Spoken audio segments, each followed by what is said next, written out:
De loin, le bâtiment paraît anodin.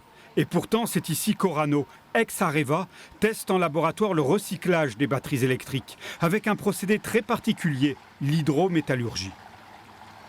C'est un procédé d'extraction liquide-liquide qui consiste à extraire sélectivement un des métaux qui sont présents dans les matériaux de cathode des batteries.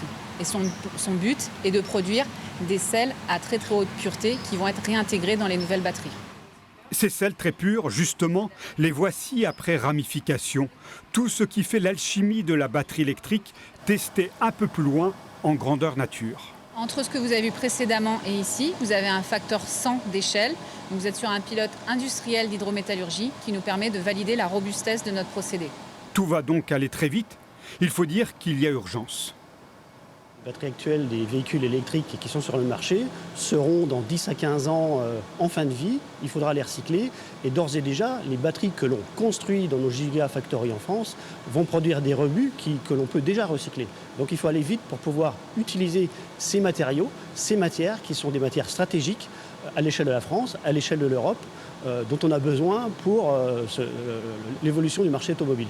En tout cas, le site auviennois a encore de beaux jours devant lui. En février prochain, une unité de pré-traitement ouvrira ses portes, en attendant le lancement de la production industrielle, probablement à proximité d'un centre de recyclage à l'horizon 2026.